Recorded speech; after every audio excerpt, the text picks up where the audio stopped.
Hola a todos. En esta nueva clase vamos a hablar de cómo podemos utilizar el entrenamiento de fuerza para mejorar no solo lo que es, digamos, más evidente, que es el rendimiento en fuerza, sino también el rendimiento en pruebas de resistencia o de larga duración, que cada vez hay más evidencia científica de que es algo tremendamente importante, incluso diría yo imprescindible, para los deportistas que hacen pruebas de resistencia, como pueden ser los atletas, los ciclistas, los que hacen triatlón, Ironman, etc. Entonces, para, digamos, contextualizar todo un poco, vamos a hablar de qué es fuerza o qué entendemos por fuerza. Y aquí nosotros en España, digamos, o en Latinoamérica, en los países de habla hispana, tenemos, digamos, el hándicap de que tenemos dos palabras distintas para referirnos al término fuerza, mientras que los ingleses, por ejemplo, los anglosajones solo utilizan el término force. Sin embargo, cuando nosotros nos referimos al... Aquí corta David, volvemos a empezar.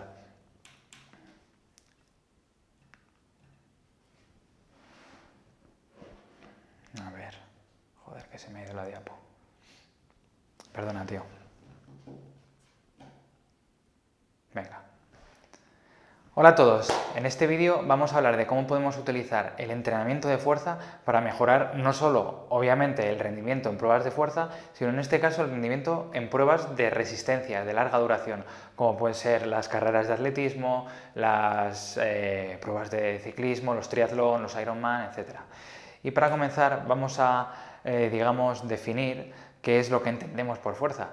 Y es que los hispanohablantes tenemos el hándicap, por así decirlo, de que utilizamos la palabra fuerza para referirnos a dos conceptos diferentes que, por ejemplo, bueno, relacionados, pero con ciertos matices que, por ejemplo, los anglosajones pues sí tienen bien diferenciados. Por ejemplo, si entendemos fuerza desde el punto de vista de la noción de la mecánica clásica, de la física de Newton, fuerza es el producto de la masa por la aceleración, es lo que los anglosajones llaman force, ¿de acuerdo?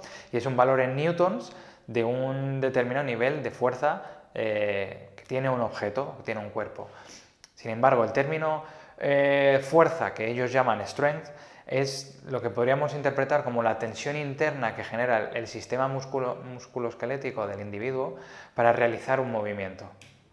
Y en este contexto, la relación que existe entre esa tensión interna que genera el sistema musculoesquelético y la carga externa, que puede ser o bien una barra, o bien el propio peso corporal, o un adversario, un implemento, etcétera, pues es la fuerza resultante, la fuerza que aplicamos al final en el deporte, lo que se conoce técnicamente como la fuerza neta, y es lo que va a producir el movimiento.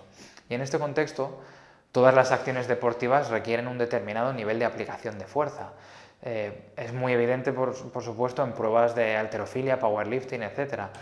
Pero también es muy importante la aplicación de fuerza en carreras de resistencia, como puede ser que es David Rudisha, el que fuera campeón olímpico de 800 metros. Sabéis que el 800 es la primera prueba del atletismo que ya se denomina resistencia, o media distancia en este caso. Pues este deportista, fijaros qué grandísima zancada, a qué altura está del suelo en el aire y la velocidad a la que corrió. Es récord del mundo y aconsejo a todo el que le interese que busque en YouTube World Record David Rudisha, que veréis una carrera espectacular y veréis lo rapidísimo que corre este deportista, y para correr tan rapidísimo es imprescindible que aplique fuerza. De hecho, cuando hablamos de pruebas de resistencia, y en este caso la prueba de resistencia por antonomasia es el maratón, siempre pensamos o digamos coloquialmente pensamos que el que gana el maratón es el más resistente. Y sin embargo, técnicamente el que gana una carrera de maratón es el que ha corrido más rápido, ¿verdad? Hay una distancia fija, que en este caso es muy larga, son 42 kilómetros, pero es una distancia fija, y el que gana es el que hace esa distancia en menos tiempo y por lo tanto en una velocidad media más alta, y por lo tanto muy probablemente pues haya aplicado más fuerza en el suelo respecto a su propio peso corporal. Y de hecho el récord del mundo oficial de Denis Kimeto, que fue a hacerlo por primera vez en la historia por debajo de 2 horas y 3 minutos, pues implica correr el 400 a 69 segundos durante 42 kilómetros. Eso, si alguien se ha preparado unas pruebas de oposición o acceso al INEF o algún tipo de pruebas que haya corrido una pista de atletismo, sabrá lo que implica correr un solo 400, que es una vuelta, en 69 segundos. Pues este hombre y muchos otros deportistas de esta especialidad de altísimo nivel son capaces de correr tan rápido durante tanto tiempo. Por lo tanto, el correr tan rápido necesariamente implica aplicar mucha fuerza. Y es que cuando corremos, digamos que básicamente hay tres grandes grupos de fuerzas que van a generar la fuerza neta resultante cuando nosotros corremos. En primer lugar, tenemos la fuerza del peso corporal, que nos tira por la acción de la gravedad hacia abajo. Por otro lado, tenemos la resistencia del aire, que en la mayoría de los casos, sobre todo en pruebas de resistencia de larga duración, es despreciable, pero en pruebas más cortas puede ser importante. Incluso ya sabéis que en sprints, pues a partir de un determinado nivel de velocidad del viento, la prueba o la marca se considera nula. Y por último tenemos lo que se conoce como GRF o Ground Reaction Force, que es la fuerza que yo aplico al suelo con mis pies. Y en este contexto, en el contexto de lo que nosotros podemos influir cuando corremos, cómo pisamos el suelo para movernos hacia adelante, esto es lo que conocemos como mecánica de carrera, y la mecánica de carrera es un conjunto de parámetros de dos tipos, cinéticos y cinemáticos. En primer lugar, los parámetros cinéticos son los que estudian la fuerza que produce el sistema, en este caso el individuo. Y el caso más típico de una variable cinética es la Ground Reaction Force, o la fuerza aplicada en el suelo. Sin embargo, la cinemática estudia el movimiento sin tener en cuenta la fuerza, sino que lo que le interesa a la cinemática es pues, los tiempos, los ángulos, las distancias y diversas variables relacionadas. Como digo, el tiempo de contacto, por ejemplo, que están los pies en el suelo, es una de las variables cinemáticas más clásicas en el estudio de la mecánica de carrera y que se ve muy influenciada, como veremos más adelante, con el entreno de fuerza. Entonces, como decimos, por ejemplo, en la cinética, la variable más, digamos, clásica es la Ground Reaction Force, que es la fuerza que aplico en el suelo durante el contacto, y básicamente tiene dos fases. Una fase de absorción, que es cuando el deportista entra en el suelo y absorbe la fuerza que supone su propio peso corporal, y una vez ha absorbido esa fuerza, genera la propulsión, que es la fuerza positiva que mueve al deportista, en este caso, hacia adelante. Y es que cuando nosotros corremos hay tres fuerzas o tres componentes de la fuerza aplicada de la GRF que van a hacer que nos movamos, que son la vertical, que empuja hacia arriba, la horizontal, que empuja hacia adelante, y la anteroposterior, que empuja hacia los lados. Y estas tres fuerzas ocurren siempre. Es imposible hacer un movimiento que sea totalmente horizontal cuando nosotros corremos. Siempre va a haber vertical, horizontal y lateral. Y la suma de estas tres, como digo, es la fuerza resultante o fuerza neta, que es la que nos mueve hacia adelante. No nos mueve ni hacia arriba, ni solo hacia adelante, ni solo hacia los lados, sino una combinación de los tres. Pues bien, ¿cuál de estas es más determinante? Sabemos que hay un concepto biomecánico que se llama RF, o ratio de fuerzas, que es la proporción de fuerza horizontal que yo aplico respecto al total de mis fuerzas, vertical, horizontal y lateral. Y se sabe que un atleta es más eficiente si aplica más fuerza horizontal respecto al total. Es decir, esta pendiente de fuerza, que si os fijáis en las gráficas, representa el ratio de fuerzas que genero o que genera el deportista según va incrementándose la velocidad de carrera, pues implica que un deportista más eficiente o técnicamente más eficiente tendrá una pendiente más tirando hacia la horizontal. En este caso, el deportista con la línea verde es el deportista más eficiente, el deportista más bueno. ¿Por qué? Porque mantiene más cantidad de fuerza horizontal respecto al total a lo largo de toda la carrera. Es un deportista que tiene una eficiencia técnica, que sabe correr mejor y que por lo tanto se propulsa más hacia adelante. Tenemos que tener en cuenta que cuando nosotros corremos, nuestro objetivo es movernos hacia adelante. Por lo tanto, cuanto más fuerza en el sentido horizontal, es decir, el que me mueve hacia adelante, seamos capaces de aplicar, más eficientes seremos.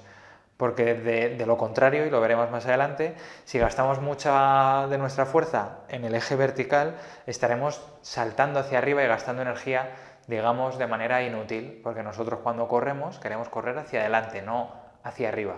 Lo veremos más adelante y es el concepto que se llama oscilación vertical. Bueno, es importante saber que esta capacidad de fuerza horizontal es tan relevante que incluso caracteriza a los deportistas de élite de los menos élite. Y aquí se ve que los deportistas de élite aplican más fuerza horizontal que los no élite. Pues bueno, ¿por qué es tan importante, y seguimos en la mecánica de carrera, por qué es tan importante en este caso el parámetro cinético de la Ground Reaction Force?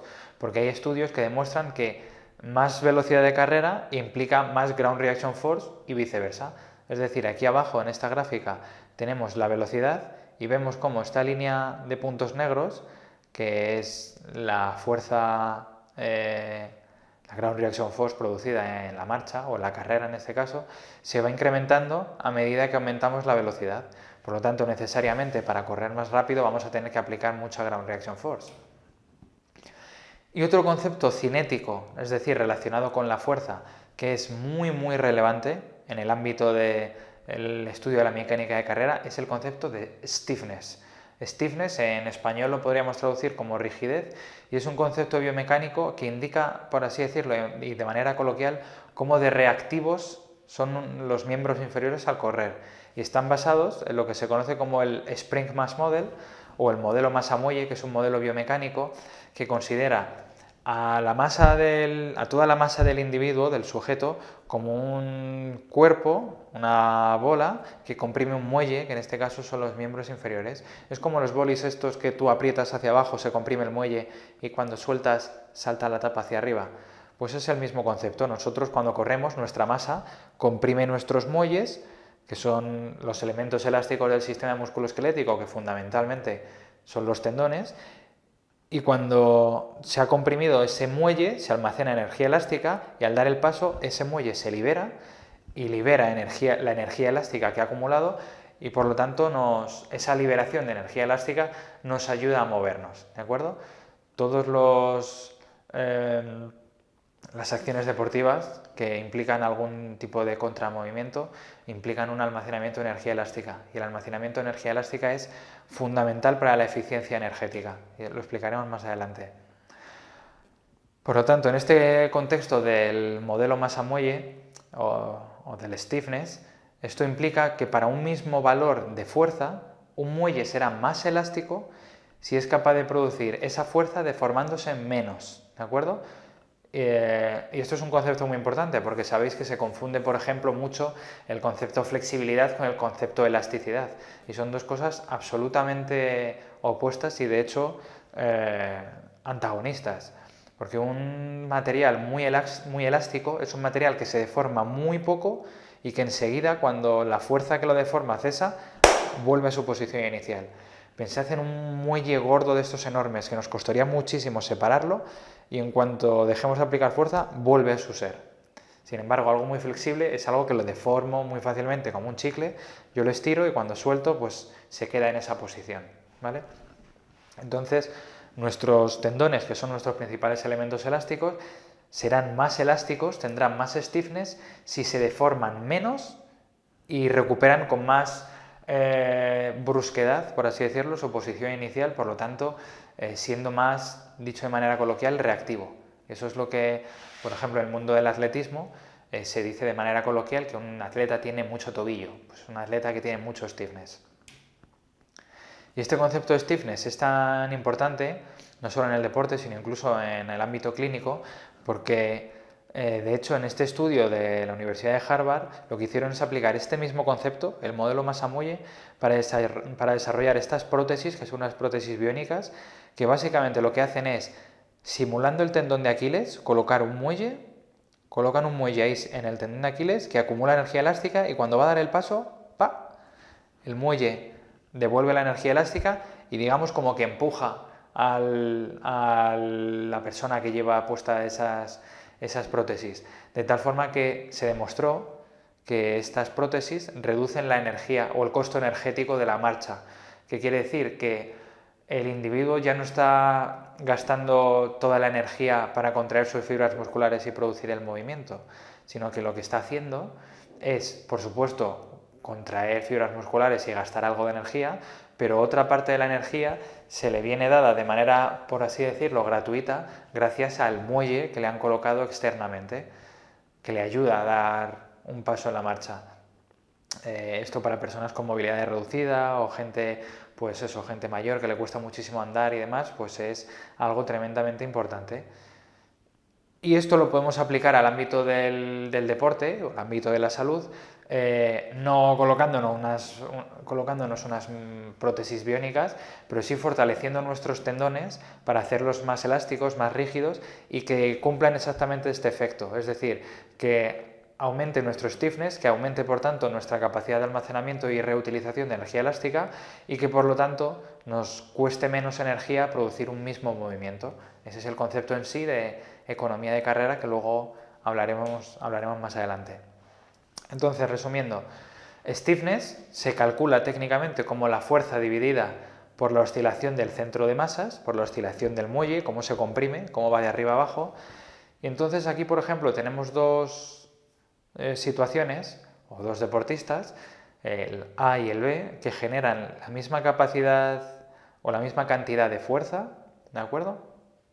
En este caso 1400 newtons, pero uno se deforma mucho hacia abajo y vuelve hacia arriba, y el otro se deforma muy poquito. Así, para un mismo nivel de fuerza, exactamente el mismo, el deportista que se deforma menos, que es más reactivo, tiene el doble de stiffness que el otro.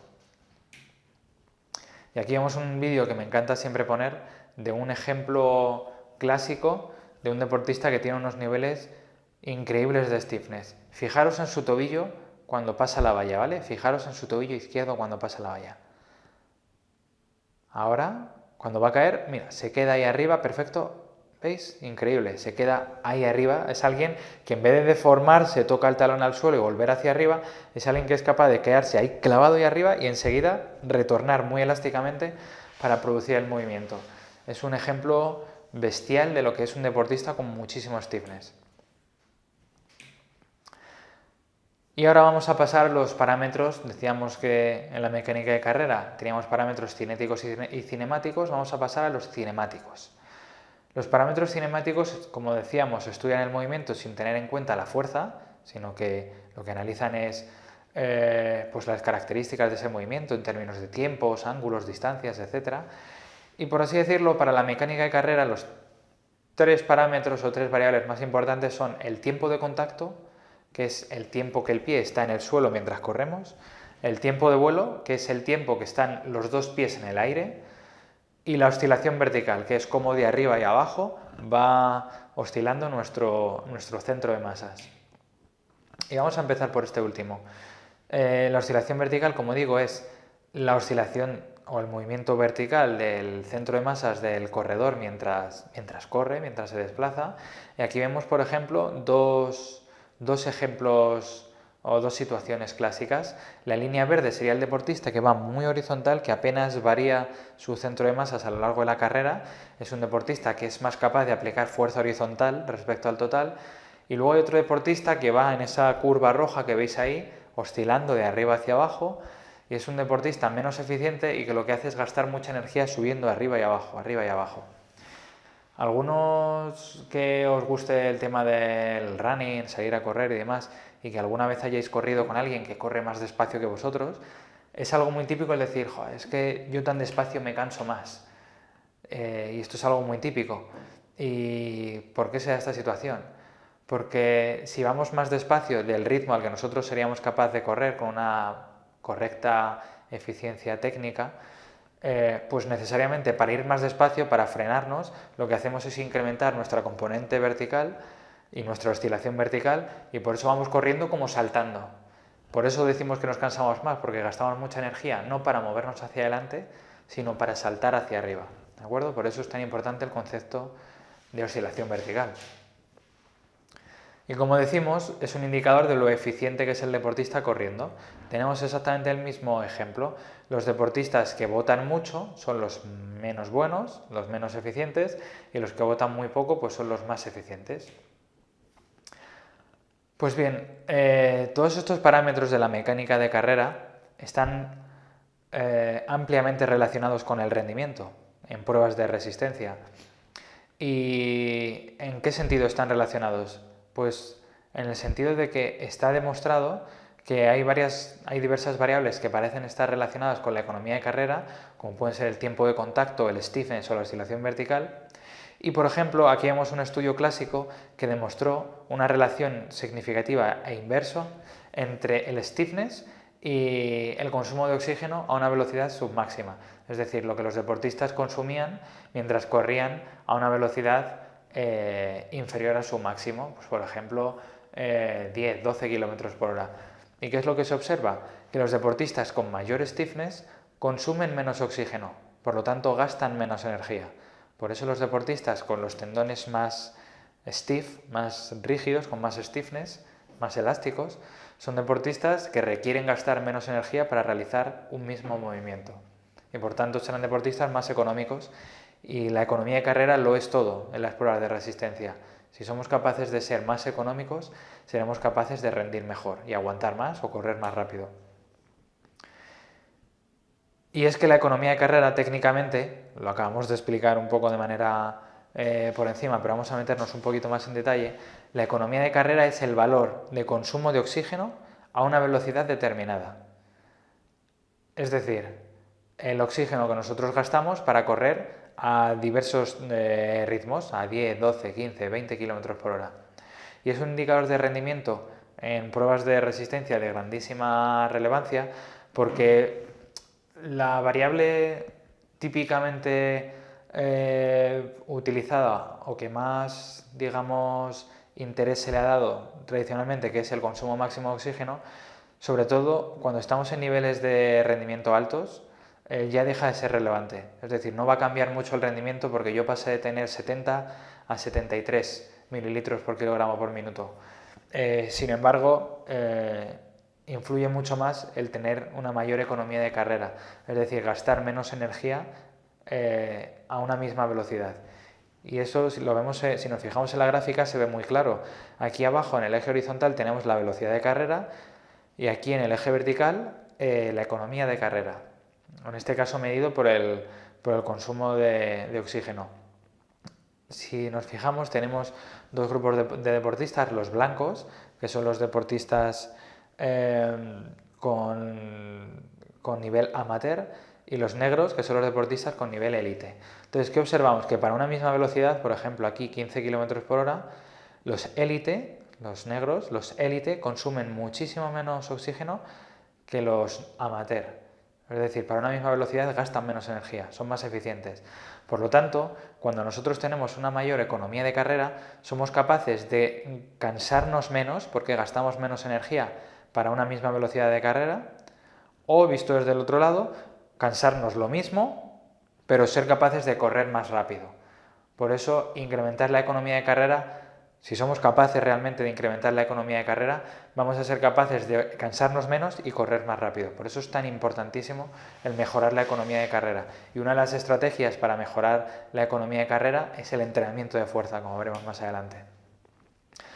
Otro de los estudios que demuestran la importancia de la mecánica de carrera en la economía de carrera son estudios como los de Jordan Santos, que han demostrado en keniatas de élite que los keniatas que tienen menos tiempo los pies en el suelo, o sea, un tiempo de contacto más bajo, son los que tienen una mayor economía de carrera. Y es que se ha demostrado en numerosos estudios, yo os puse antes otro, este es uno muy reciente del año pasado, que ha demostrado una correlación entre la economía de carrera, medida en este caso por el gasto de kilocalorías por kilogramo y por kilómetro de corrido, y el stiffness. Y entonces se observa que hay correlaciones largas o muy largas, o altas o muy altas en inglés, entre la economía de carrera y el stiffness tanto de toda la pierna como del tendón de Aquiles. Por eso es tan importante, como digo, tener bien desarrollado el stiffness y hacer estrategias de entrenamiento enfocadas a ellos si estamos trabajando con deporte de resistencia. Y como veremos más adelante, ya hemos adelantado o ya hemos comentado anteriormente, el entrenamiento de fuerza es una de las mejores estrategias para tal fin. Aquí, por ejemplo, vemos una gráfica de datos personales míos de los corredores que yo asesoro en el centro de alto rendimiento, y vimos una relación significativa entre el stiffness y la marca personal en 10 kilómetros. De tal forma que quienes tenían mayor stiffness tenían significativamente marcas personales más bajas, es decir, menos tiempo, tardaban menos tiempo en realizar esos 10 kilómetros.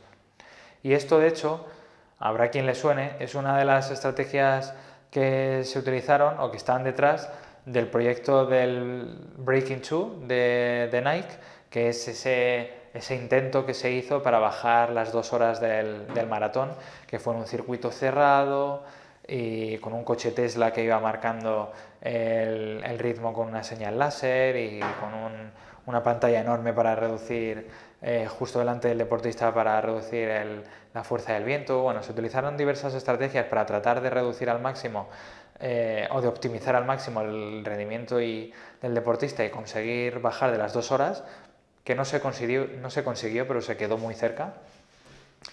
Y una de las estrategias estaba basada precisamente en el stiffness. El primero, el circuito, que fue un circuito de Fórmula 1, que es un asfalto extremadamente rígido y que devuelve mucho la energía. Y en segundo, las zapatillas estas de Nike, que los propios fabricantes y estudios de investigación lo han corroborado, pues afirman que retornan el 4% de la energía. Tienen un sistema de suela pues muy basado en este concepto que estamos hablando de stiffness y demás, y es capaz de retornar la energía elástica acumulada para mover al deportista de una manera un poquito más eficiente.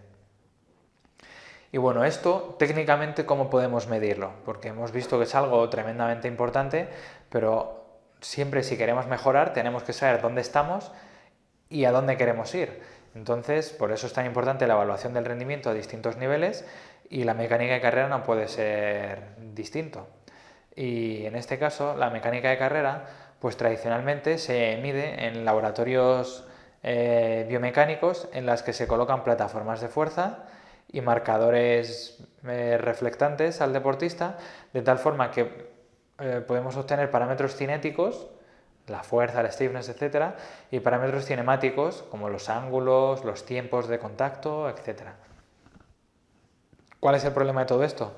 Pues que es un sistema altísimamente complejo de laboratorio y que cuesta decenas de miles de euros, y que, como podéis entender, no es accesible para la inmensa mayoría de deportistas o entrenadores. Y en ese contexto, pues desarrollé una aplicación que se llama Runmatic, que mide la mecánica de carrera basándose en un modelo biomecánico basado en el modelo masa-muelle que hemos hablado antes. Y lo que hace, o el concepto, es muy simple. Tú grabas al deportista desde detrás, en cámara lenta, seleccionas los contactos y los despegues, y con ecuaciones biomecánicas del modelo masa-muelle podemos conocer la fuerza aplicada, los tiempos de contacto, el stiffness, la oscilación vertical y diversas otras variables, pues que se publicaron ya pues hace ya bastante tiempo, en el año 2005, por Morin y Dalo. Y bueno, para validar esta aplicación, lo que hicimos fue precisamente ir al laboratorio. Fui a Niza, al laboratorio de Morin, y lo que hicimos fue colocar una plataforma en un tapiz rodante, que es la que nos iba a medir con precisión la mecánica de carrera, y a la vez grabamos con Runmatic. Y entonces lo que hicimos fue comparar lo que daba Runmatic y lo que daba la plataforma, y lo que observamos es pues una correlación tremendamente alta y con unas diferencias, lo que se llama aquí en inglés el bias o el error, pues muy pequeña, del orden del 2, 3, 5%, y unas correlaciones muy altas, 0,99, 0,94, 0,97, entre lo que nos da una plataforma de laboratorio de miles de euros, etcétera, y la aplicación del móvil, ¿vale? Y en este contexto, sabiendo ya las bases de lo que es la mecánica de carrera, vamos a hablar de cómo la fuerza puede incidir en la mecánica de carrera. Y básicamente son 3 los mecanismos por los cuales el entrenamiento de fuerza puede ayudarnos a mejorar la economía de carrera, que se, digamos, explica en esta cascada que vamos a ir viendo a continuación. En primer lugar, el entrenamiento de fuerza incrementa la rigidez de nuestros tendones, el stiffness. En segundo lugar, somos capaces de aumentar nuestra fuerza aplicada, no solo en cantidad, es decir, aplicar más fuerza, sino también en eficiencia, es decir, aplicar la fuerza en un sentido más horizontal. Y en tercer lugar, el entrenamiento de fuerza se sabe que aumenta la RFD, que es la fuerza por unidad de tiempo, o dicho de otra forma, lo rápido que somos capaces de aplicar mucha fuerza. Pues bien, estos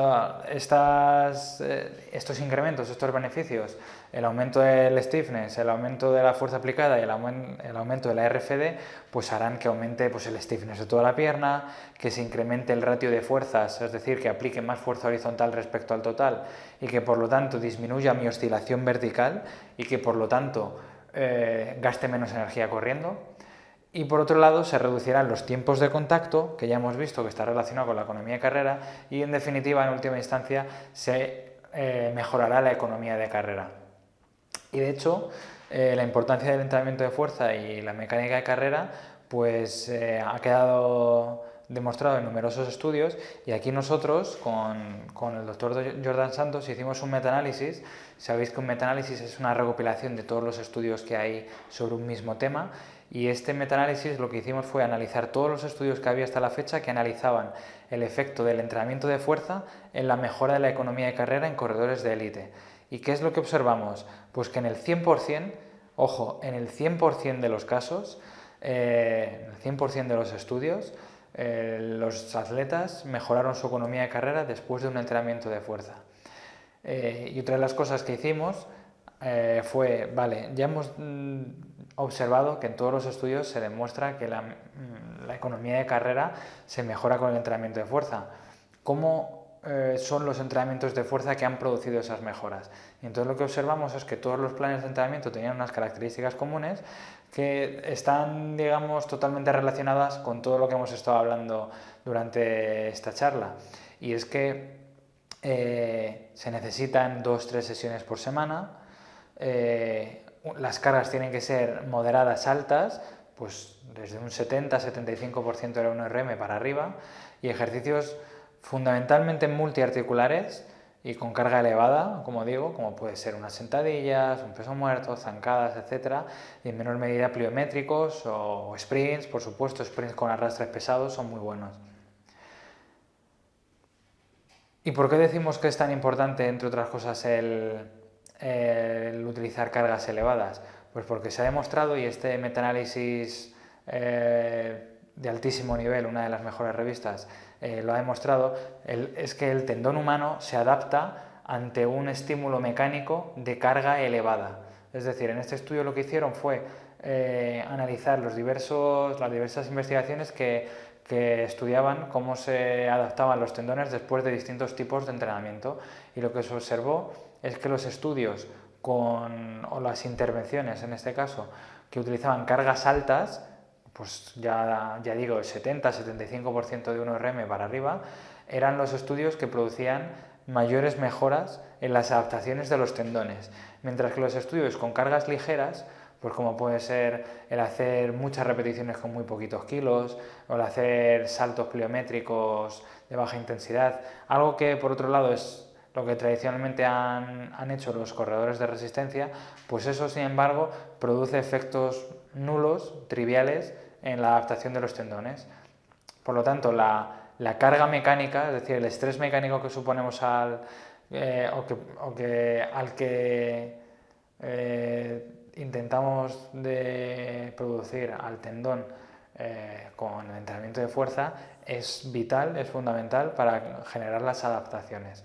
Por eso es muy importante el utilizar cargas altas para producir cambios en el stiffness. Y en este contexto, cuando hablamos de que tener carga alta es muy importante, o trabajar con cargas altas es muy importante, ahora tenemos que aprender o que definir bien qué es lo que entendemos por una carga alta. Y para prescribir el entrenamiento de fuerza, pues tradicionalmente hemos utilizado la 1RM. Decíamos que la 1RM es lo que utilizamos tradicionalmente para medir o para prescribir el entrenamiento de fuerza, y siempre me gusta poner este vídeo porque ejemplifica perfectamente lo que es una 1RM, es decir, una carga que es tan elevada que solo puedo moverla una sola vez y habría sido imposible moverla 2 veces. Esto, como sabéis, pues tiene diversos inconvenientes, y el principal inconveniente, o uno de los principales inconvenientes, es que se necesita mucha experiencia en levantamientos pesados para poder realmente sacar una 1RM. Y en el contexto del entrenamiento de resistencia esto es muy importante porque aunque los deportistas de resistencia, incluso aunque estemos trabajando con deportistas de élite, tenemos que entender que aunque sean deportistas de élite en disciplinas de resistencia, no son deportistas de élite en fuerza. Entonces lo más probable es que si hacemos un test de 1RM de manera directa, es decir, le vamos metiendo kilos hasta saber cuál es su 1RM real, pues muy probablemente lo subestimaremos, porque muy probablemente serán incapaces de llegar a un esfuerzo tan intenso en cuanto a levantamiento de pesas, no son capaces de levantar esa pesa, esa barra, y entonces fallarán antes de llegar a su verdadero potencial.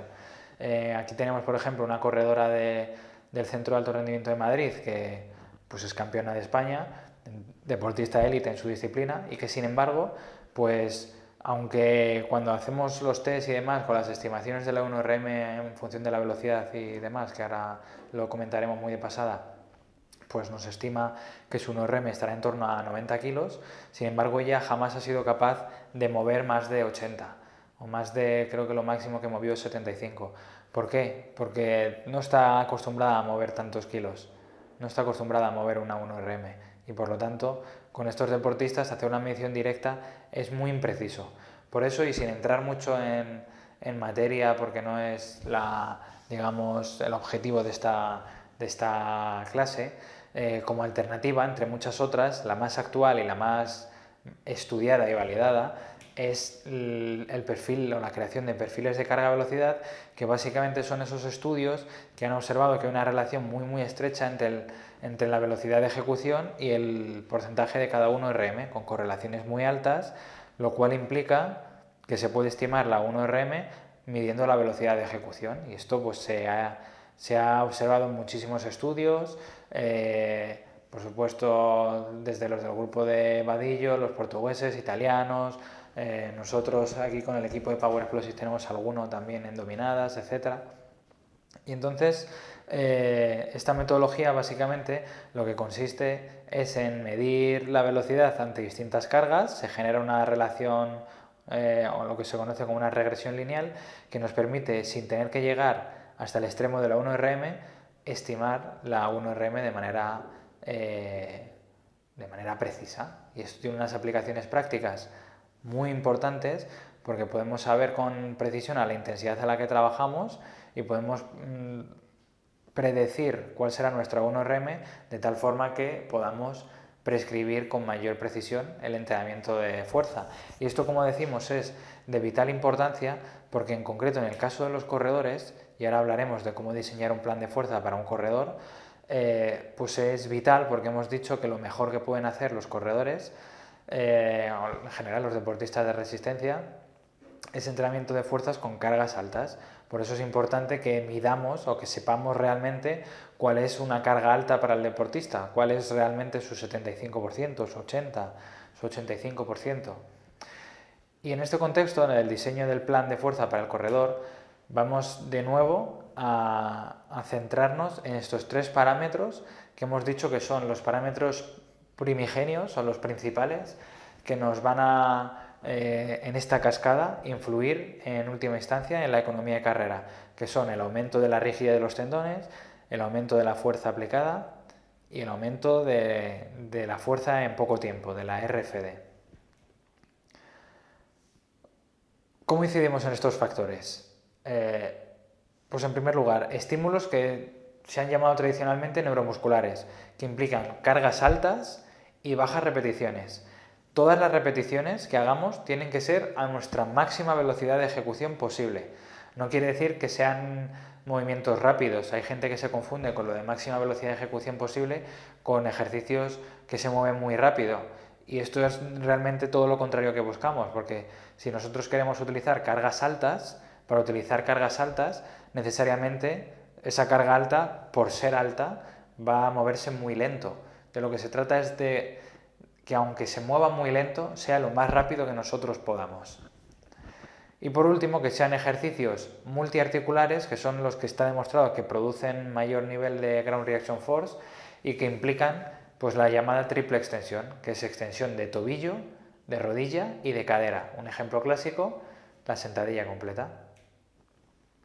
¿Cuáles son las ventajas de este tipo de entrenamiento versus lo que tradicionalmente se ha denominado fuerza-resistencia? Pues que tiene menor interferencia. Ahora hablaremos del fenómeno de interferencia.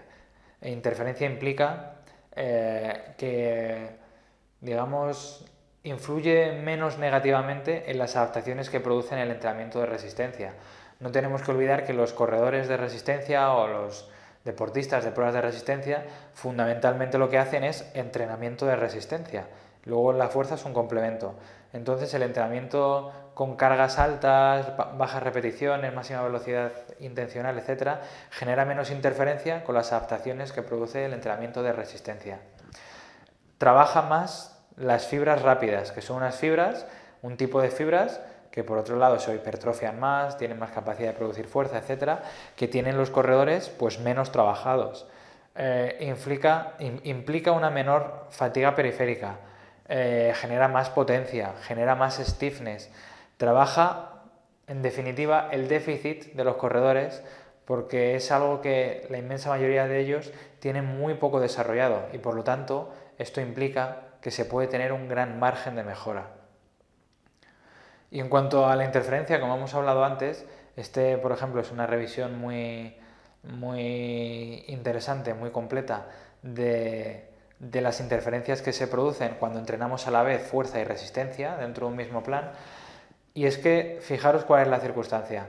Si nosotros hacemos un entrenamiento de resistencia, estamos haciendo un trabajo periférico, un trabajo de resistencia de larga duración, típico entrenamiento aeróbico. Es un trabajo que aumenta la capilarización de los vasos sanguíneos, aumenta el número de mitocondrias, disminuye la síntesis proteica y por otro lado el trabajo de fuerza-resistencia es un trabajo también periférico, es decir, a nivel muscular. Es un trabajo, sin embargo, que reduce la capilarización, que reduce el número de mitocondrias y que aumenta la síntesis proteica un poquito y probablemente no suficiente como para paliar el deterioro de síntesis proteica que tienen los corredores por correr tantísimos kilómetros. Sin embargo, el trabajo de fuerza, llamémosle neural o neuromuscular o con carga alta, es un trabajo más central del sistema nervioso central que no produce cambios significativos en la capilarización, por lo tanto no interfiere con la resistencia, que no produce cambios en el número de mitocondrias, por lo tanto no interfiere con la resistencia y que sin embargo genera mucha más síntesis proteica, por lo tanto palia e incluso compensa el deterioro proteico que se produce por un entrenamiento de resistencia. Como vemos, el trabajo de resistencia y de fuerza-resistencia produce adaptaciones antagonistas y por lo tanto la solución para reducir la interferencia entre entrenar fuerza y entrenar resistencia es lo que venimos diciendo, que es entrenar con cargas altas, pocas repeticiones, una frecuencia suficiente de 2-3 veces por semana e idealmente que las sesiones estén separadas. Y es que, como decimos, aquí por ejemplo, analizando los perfiles de fuerza y velocidad en corredores, nos encontramos en la circunstancia de que los corredores siempre muestran déficit de fuerza. Sabéis que puede haber déficit en la zona más de fuerza con cargas altas o en la zona de velocidad. Sin embargo, yo por ejemplo en mi experiencia con los corredores del centro de alto rendimiento y he visto ya a unos cuantos, siempre todos tienen un déficit en la fuerza. ¿Por qué? Porque es algo que ellos pues no están acostumbrados a hacer. Sin embargo, pueden hacerlo perfectamente. Y, por ejemplo, este es el módulo de atletismo del Centro de Alto Rendimiento de Madrid. Estos son corredores de resistencia y una vez se les enseña técnicamente, pues son capaces perfectamente, por supuesto, de hacer ejercicios de fuerza con cargas elevadas para ellos y que producen esas adaptaciones de las que hemos estado hablando. Y esto, por ejemplo, es el entrenamiento de fuerza que yo les mando a estos deportistas a los que asesoro, pues siempre tradicionalmente o típicamente suelen tener sentadillas, hip thrust. Este es un atleta olímpico también de pruebas de resistencia. sprint con arrastres muy importantes, con arrastres pesados. Arrastres pesados, estamos hablando de, pues incluso están ahora moviendo el 80% de su peso corporal. Y luego en menor medida, pues también ejercicios pliométricos como saltos a cajón o saltos tipo desde cajón como un drop jump. Y por ejemplo, y ya con esto terminamos, esto es una típica semana de entrenamiento que yo puedo hacer con los corredores del Centro de Alto Rendimiento de Madrid. Pues por ejemplo los lunes podemos hacer sentadilla completa, hip thrust y saltos al cajón y drop jump 3x4, y luego los miércoles los miércoles o los viernes, porque generalmente es o miércoles o viernes, pues hacen de nuevo sentadilla completa, también press de peso muerto, 40 metros lanzados y arrastres pues pesados, por ejemplo con el 50% del peso corporal, aunque están moviendo ahora todavía más. Y esto es importante porque, fijaros, el ejemplo de esta deportista, una deportista que cuando, es un caso real, cuando yo empecé con ellos, saltaba 28 centímetros, pasó de saltar en UCMJ, pasó de saltar esos 28 centímetros a 40 centímetros, que es una barbaridad de incremento, haciendo este tipo de entrenamiento 2 veces por semana. Y quizás cuando ella quedó campeona de España, pues en esta última recta que necesitas esa explosión final para pasar a tu rival, pues pueda haber tenido algo que ver pues este hecho de que antes ella era capaz de generar muy poca potencia, saltaba muy poquito, y ha pasado a saltar mucho más. Y es, pues digamos, una de las de las aplicaciones prácticas que puede tener el entrenamiento de fuerza en el rendimiento real en pruebas de resistencia. Y bueno, sin más, con esto terminamos la clase de hoy. Ya sabéis que podéis seguirme en Twitter o ver los artículos que tengo publicados en ResearchGate. Para más contacto, la página web, y seguimos en contacto.